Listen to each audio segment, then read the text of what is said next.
In only 2 days, the FIFA World Cup Qatar 2022 is over. Before the soccer supporters can pack up their things and leave Qatar, I want to take a moment to focus on one of the controversies which has surrounded this year's FIFA World Cup. Because the FIFA World Cup Qatar 2022 will probably go down in history as one of the most controversial World Cups in soccer ever. This is not only because thousands of construction workers died while building the stadiums. According to The Guardian, at least 6,500 construction workers, 6,500 migrant workers died while building the stadiums. I could make a whole video series on that because it's modern day slavery. I could make a whole video series on the lack of women's rights in Qatar. But I won't, I'm afraid, because this series focuses on LGBTQ plus related topics, and the LGBTQ controversy is what this video is about. So, what was the LGBTQ controversy about? Let's find out. Before we do, let's take a look at Qatar itself. What is Qatar? Qatar is a peninsular Arab country whose terrain comprises arid desert and a long shoreline of beaches and dunes. On the coast is the capital, Doha, which is known for its futuristic skyscrapers and other ultra-modern architecture inspired by ancient Islamic design. Doha is home to over 80% of the country's inhabitants. The entire country is home to about 3 million people, with 313,000 of them Qatari citizens and 2.3 million expatriates. Its official religion is Islam. In terms of income, the country has the 4th highest GDP per capita in the world. It is a high-income economy, backed by the world's 3rd largest natural gas reserves and oil reserves. What about acknowledging LGBTQ rights? Well, Qatar doesn't. Homosexuality is illegal in Qatar, and that's basically what the LGBTQ controversy was about.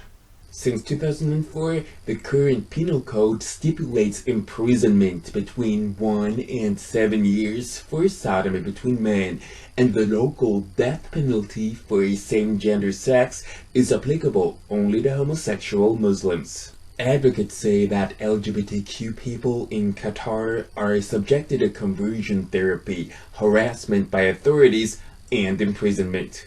The fear is so real, said Dr. Nasser Mohammed, who was raised in an ultra-conservative Qatari community and applied for asylum in the US over fears of retribution over his sexuality. So what's the LGBTQ controversy about then? As I said before, being LGBTQ is illegal in Qatar. Still, it got to host one of the world's biggest sporting events. That's what the LGBTQ controversy was about. How could an anti-LGBTQ country like Qatar get to host the FIFA World Cup? Well, it wasn't all about the money, but it was primarily about the ka-ching. We don't know exactly how much money Qatar spent on their 2022 World Cup bid, but The Guardian estimates the amount to have been slightly less than $200 million in public funds. Any private money that was spent is simply untraceable.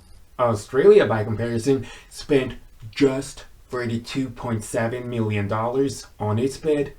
The United States spent less than $5 million. England, in its 2018 bid, allocated $24 million to the process, an amount that was widely decried for being excessive. Now that we know, let's go over some things which have transpired. In 2010, shortly after FIFA selected Qatar to host the 2022 FIFA World Cup, FIFA President Sepp Blatter was asked about the political reality for gay people in Qatar, and he responded that gay soccer fans in Qatar should refrain from any sexual activities. In 2013, the head of Qatar's World Cup bid team, Hassan Al-Tawadi, said that Everyone was welcome at the event, as long as they refrained from public display of affection. Public display of affection is not part of our culture and tradition, he said. In November 2021, the Australian soccer player Josh Caballo, the league's only current player who's openly gay, said he would be afraid to travel to Qatar to play. In December 2020, Qatari officials initially stated that, in accordance with FIFA's inclusion policy, it would not restrict the display of pro-LGBT imagery at games during the World Cup. However, in April 2022, a senior security official overseeing the tournament stated that there were plans to confiscate pride flags from spectators, allegedly as a safety measure to protect them from altercations with spectators who are anti-LGBT. And there was a ban on European teams participating in the World Cup wearing armbands supporting LGBTQ+ rights. Man, did I love this protester. In May 2022, some hotels on FIFA's official list of recommended accommodations for the World Cup event were outright refusing to provide accommodations to same-sex couples. Other hotels on the list indicated they would accept reservations for same-sex couples as long as they hid their relationship in public. An October 2022 report from Human Rights Watch alleges systematic police brutality against LGBT people in Qatar based on eyewitness reports from 2019 to 2022. In 2022, Qatar police arrested protesters after they criticized barbaric Qatari law. Shortly before the tournament commenced, former Qatar international player and World Cup ambassador Khalid Salman described homosexuality as a damage to the mind in an interview with German broadcaster ZDF.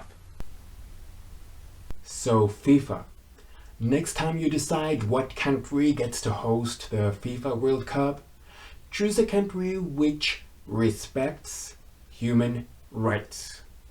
Choose a country which doesn't treat its workers like enslaved people. Choose a country which respects women and its LGBTQ citizens. Basically, choose a country which respects the lives of human beings, and not the country which pays the highest amount of dough under the table. This information came from these websites. You'll find these links below this video. If you found this video interesting, please give it a thumbs up and leave a comment in the comment section below. Subscribe to my channel and watch this series from the start.